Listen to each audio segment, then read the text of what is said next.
fake news, Kenyan comedy of errors. These are the issues that Kenyans have been facing for a longer time.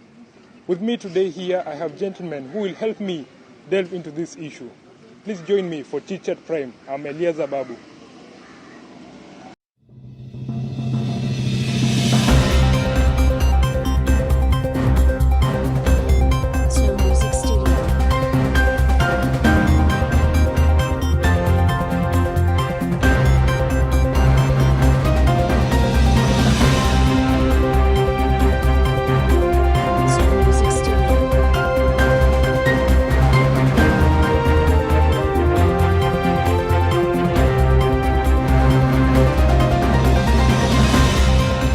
Fake news is one of the problems that Kenyan media has to face every day. With me here, I have gentlemen who will help me delve into this issue and discuss it at length. Welcome. Thank you very much. My name is Dr. Eric Bosire, and I'm the CEO of Tumo Television from Mombasa. Thank you. I'm Gilbert Wafula. I'm the Managing Director of the Media Council of Kenya. Thank you very much. Now, fake news. We'll start with you, Brother Eric. What do you understand by fake news? Basically, as the media, this is something that we've been talking about for a long period of time, and this is publishing of news that is not verified.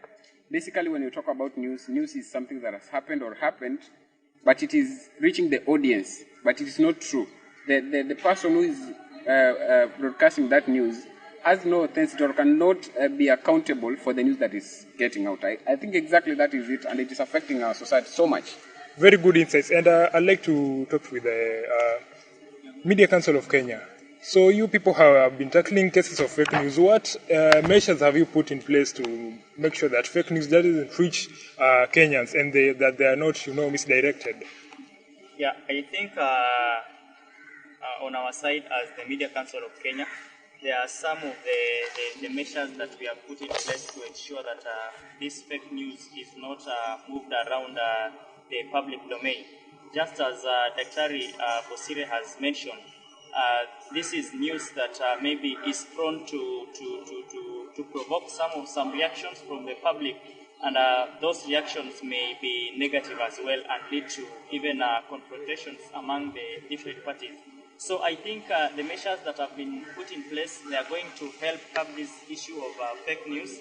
This is news that is not verified and is not approved to be broadcasted as or published as news stories. So one is that if you are found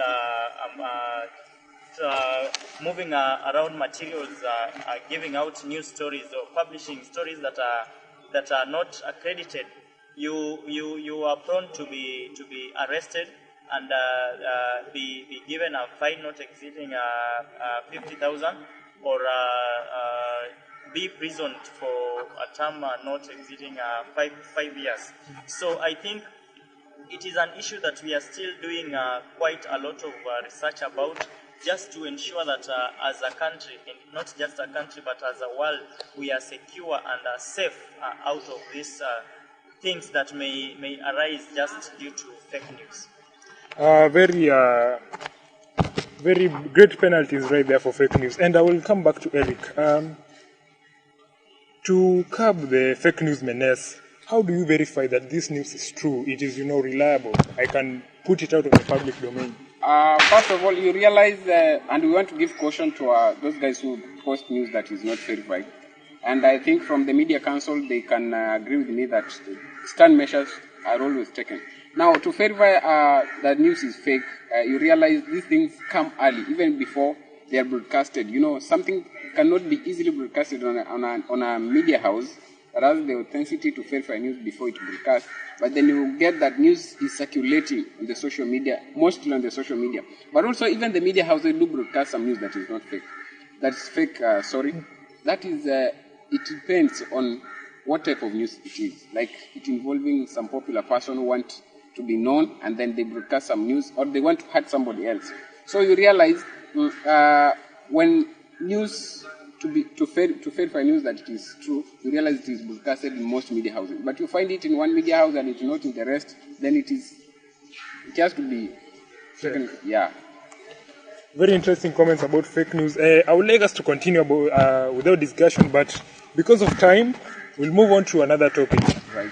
The portrayal of Africa by Western press as, the dark continent. What do you make of this, Gilbert?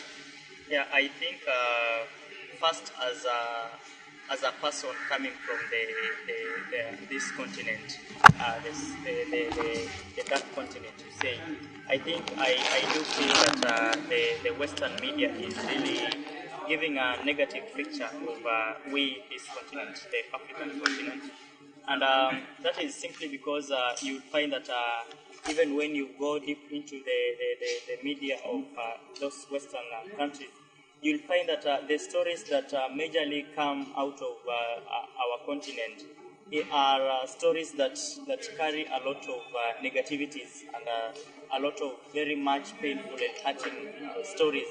I think it is high time, first of all, we as the African continent first take it upon ourselves to ensure that just before we give a caution or we give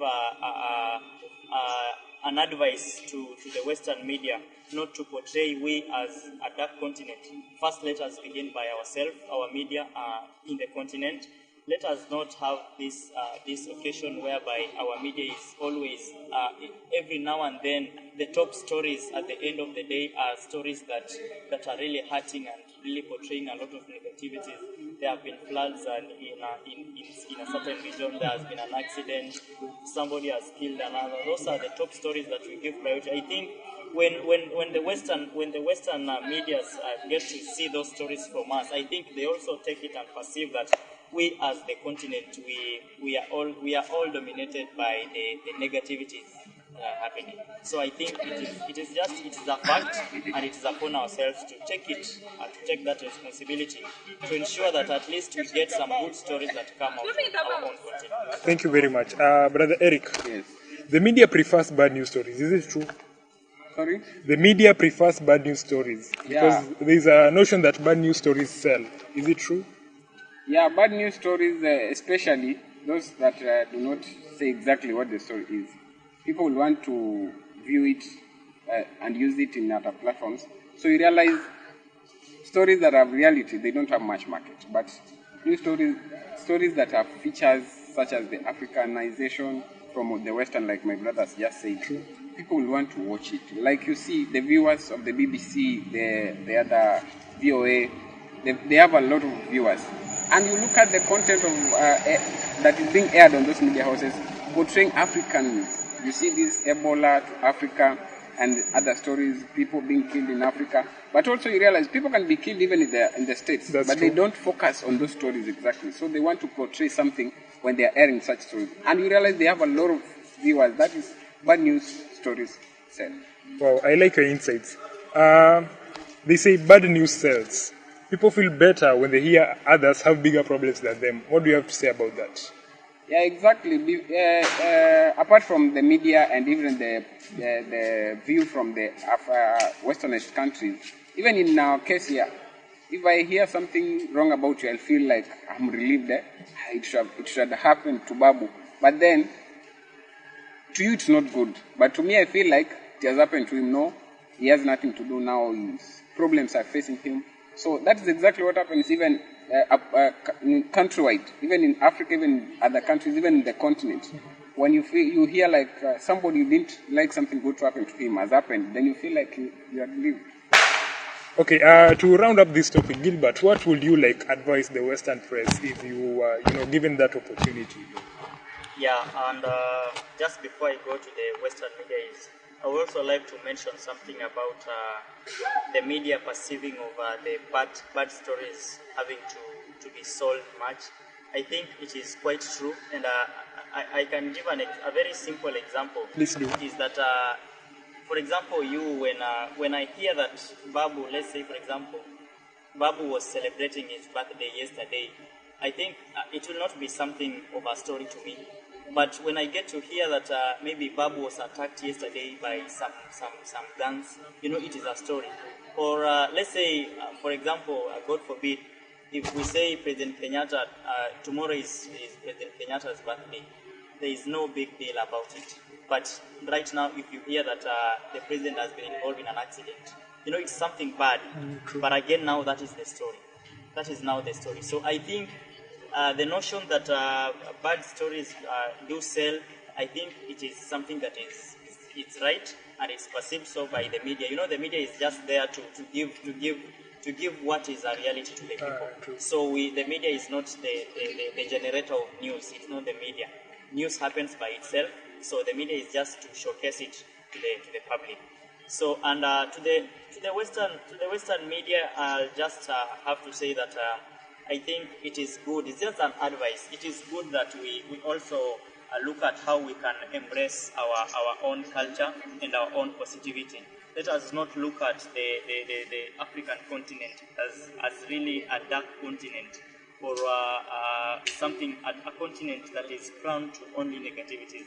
I think let us try to bring up the positive side of the African continent. I'd like to add something, maybe an advice to our Kenyans and other Africans and everybody who has the habit of broadcasting issues that you have not failed by that.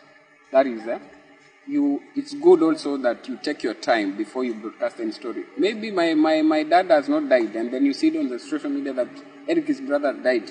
So it goes on circulating. It will affect me. In the real case, he has not. So it is good also to verify the news that you broadcast before you do it exactly. Thank you. Very powerful sentiments there, gentlemen. I'd like to go to our third and last topic, our Kenyan comedy of errors. And I know you're fans of Kenyan comedy, isn't it? You watch Churchill show, right? Yeah, but myself, I don't think I'm much into Kenyan comedy because you realize, take an example of what you just said, Churchill. It's good to laugh because laughter creates a lot of health in you. It relieves when you have a lot of stress, you laugh, and that is true comedy. But then you look at the content, what is really making you laugh? What are you watching? So that even if you're laughing, how does it help you? Are you going there to sit and waste time? I'm not saying that Churchill is a bad show. It's a very nice show because it's among the shows that we have in Kenya that has comedy. But then it has gone to an extent that it is exceeding, not the show itself, but the comedians who are upcoming. They are lacking content. And exactly what we need is content before you laugh. After laughing, then you come to your senses.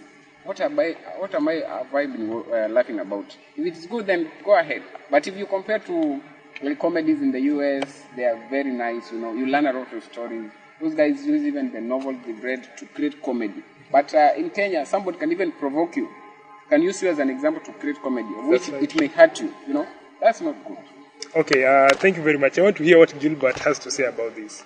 Yeah, I think what I would like to say about the comedy industry today is, first we have the things we call the basic needs, the primary basic needs, and we have the secondary needs. And I think comedy will come in that section of the secondary needs, whereby it is not a must that you are entertained. Comedy is just an entertainment, and it is not a must that you are entertained. But if you feel that entertainment will make you relax and a bit feel comfortable and relieve yourself from the stress you've been having, it's quite well and okay. I have no problem with that. But again, just as Bosire has said, it all comes up by the content. Of course, there is no problem when you will make jokes and find that people are laughing. It's something that can be very embarrassing is you are there on stage, you are putting up a joke and nobody's laughing. That is quite embarrassing to you as a comedian. But it is dangerous when we run out of content and ideas and start stereotyping about different communities and different people just from what they are going through or from how they speak. Some of these comedians, they will even bring a joke of how a certain tribe speaks or how a certain leader maybe talks or carries out himself. Mm-hmm. So I think it's high time that we should get out of that notion. And I think like 70% of the comedians we have today in this country are just heading in that direction whereby they cannot have something out. But not all of them. Something, that's why I've said 70%. Yeah. They cannot have something out of the stereotype way of comedies. So I think it is just ill-mannered and not advised that we do such kind of jokes. just as you do it, you will laugh, but then I will feel, because I'm that tribe that you are talking about in that venue, not sure that all people who are there are Juyas or Kambas or Kikuyus, and you're going to talk about a different community. That person from that community is there also. So what is he going to feel? Is he going to come the next time for that comedy show? Probably no, he won't, because you stereotyped him. So I think let us look at the content. Let us not really focus on what is, like, we have a new story today that has happened here in Mombasa, and then tomorrow we have a comedy show. You're going to talk about that thing. You're going to bring jokes about that thing that has happened. And that's our behavior. I think that is not how we should go. So where do you see the Kenyan comedy industry, like the future, your future prospects in 5-10 years? Where do you see our industry? To me, I think. Let Gilbert talk, please. I think the direction that we are taking, give it 10 years from today, we will be heading to a very bad state and a very bad condition when it comes to media, because when it comes to comedy, because the comedy personalities I'm seeing today, I think it's something like they are running mad. Just sorry to mention, You're but right. if I can just mention someone like Eric Omondi. Eric Omondi, when he began, he had content, he had ideas of comedy. But today you will see him doing things that you as a person cannot even imagine. Going to make comedy over gender, trying to shift from who really he is to a different person, trying to bring him up as a different person, not Eric Omondi that we know. I think, and if our kids are up outside there, having future ambitions of coming into the comedy industry, I think my advice is let us not look up to these people that we are seeing today. The Recommondis. Yeah, sure. Let us just formulate our own role models in the comedy industry and really focus on changing the comedy of this country. Eric, where do you envision our comedy Yeah, industry I think 10 years to come? the comedy industry in Kenya can change. It can be good if we change the mindset. That is, if we go to the drawing board and look at what we do in the comedy industry, it will change. Like he said, El Common. If El Common comes back to his previous comedy, then that means the face of comedy will change. And also, it will die in the future if we don't do anything about it. If we continue the same thing or continue improving to higher levels of what we've been doing, then that means comedy is going to die in this country. Finally, we are calling upon, we have young comedies who have good content, but they're not recognized in this country. We're calling upon all media houses or any other person who is able to recognize and promote that content. It can be replaced so that we change the face of comedy in this country. Talent, Yeah, the talent as well as talent. Thank you very much, gentlemen. You have powerful insights. I would have loved to go on with this panel, but because of time constraints, dear viewers, we have to stop there. I've been your host, ELIAZAR BABU. Join me next time for Chit Chat Prime. Thank you for watching. Thank you. Amazing time.